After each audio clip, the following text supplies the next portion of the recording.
2, 1, action. What is your name? My name is Adonte. What is your story? I was born here in Hawaii, Queen Kapiolani Hospital. When I was 1 year old, I had to move. My father was a drug dealer, and my mother, she was a gangster. I'm not gonna speak on what she did. So my father had a lot of enemies, right? So what happened was my grandparents on my dad's side moved to Florida. Around that time, my mom thought it would be dangerous for me to stay there and for us to be in that life. So she took me to Florida with my grandparents. I was in the burbs. I was a suburban. I was in the hood when I was a little boy, but once we moved out to the burbs, I grew up. So that's why I had my foundation. I grew up around white kids. I was the only black kid. I didn't really fit in. I didn't really have many friends. And I was very, very deeply aware and deeply conscious at a young age because I was subjected to a lot of traumatic things. So I felt very alienated. By the time I was 7 years old, I came back to Hawaii. My mom and dad, they didn't work out. So we came out here to seek a better life. And then that lasted for a year, maybe two. Around that time, my little brother was about 4 years old. We went back to Florida. My dad had gotten into a car accident and we thought he was mentally damaged. So my mom thought, oh, he might die. We gotta go back right now. We went back to Florida. We stayed with my dad. We bounced around. We were in the suburbs, then we was in the hood, then we was in the country. But eventually that shit didn't work out either. So we went back to Hawaii when I was 10 years old to 11. Came out here. I've been out here ever since. Yeah. Who's your biggest motivation? My biggest motivation, starting off, it was my father.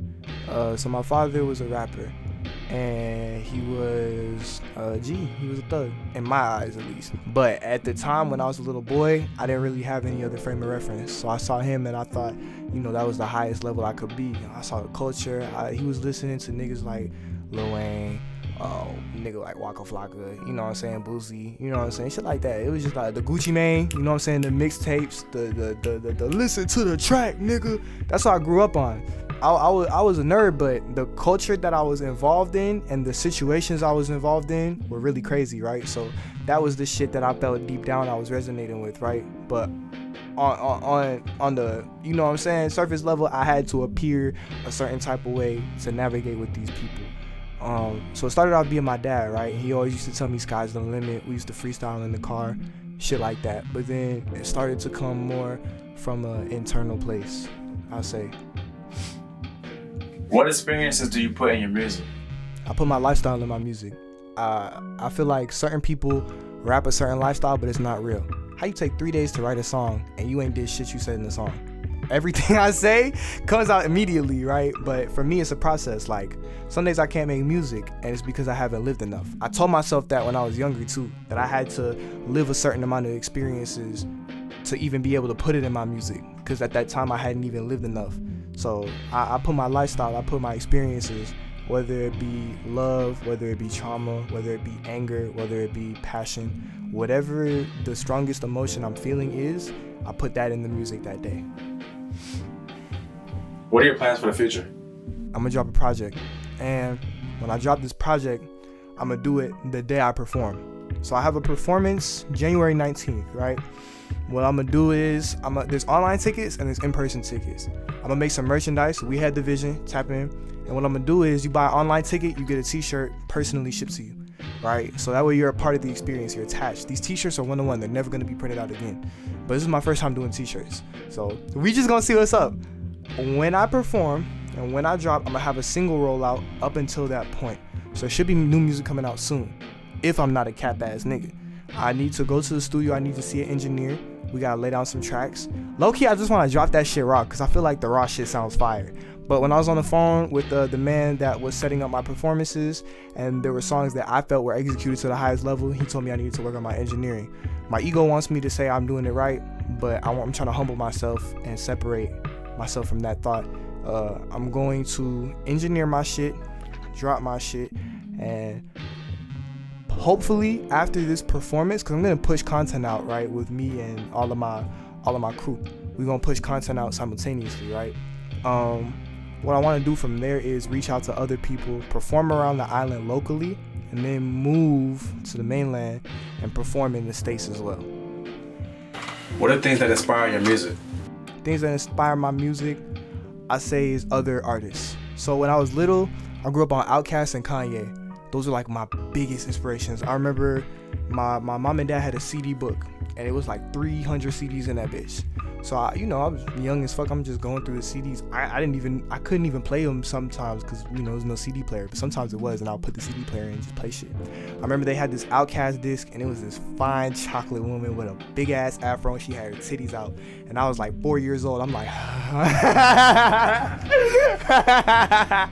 never seen shit like that before. So you know what I'm saying? I'm seeing that, and I'm like, these niggas are timing. Oh shit, right? So I remember listening to shit like that, listening to Kanye, listening to Good Morning. To this day, Good Morning makes the hair on my arms raise. It gives me goosebumps. Like, I listened to Good Morning and I felt like Mr. West. Like, the shit he's saying, it resonated with me then and it resonates with me now. From like 3 years old to 18.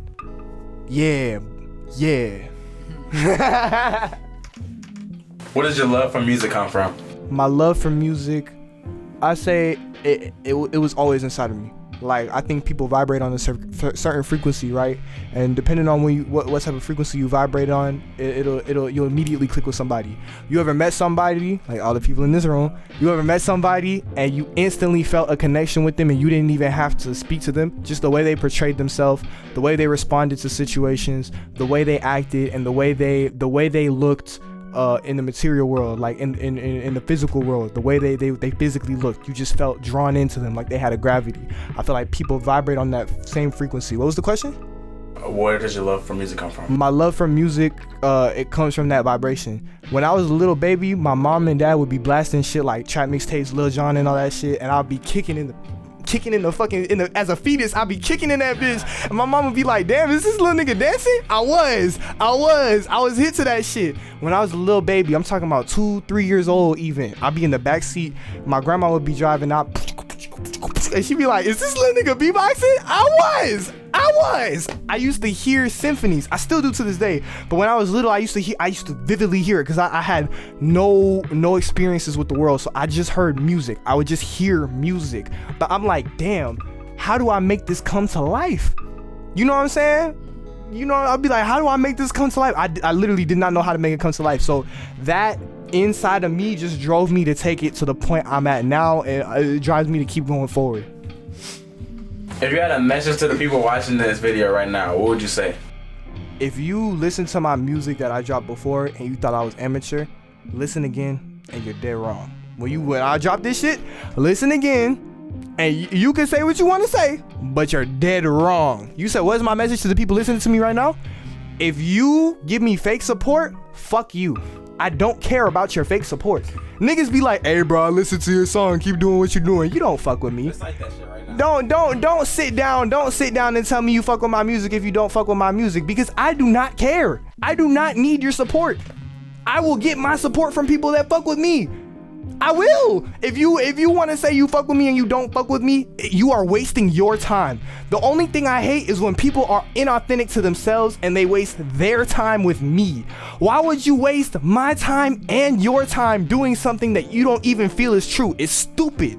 It's stupid. Don't act like you fuck with me when you don't. Just be better for yourself, nigga. Huh?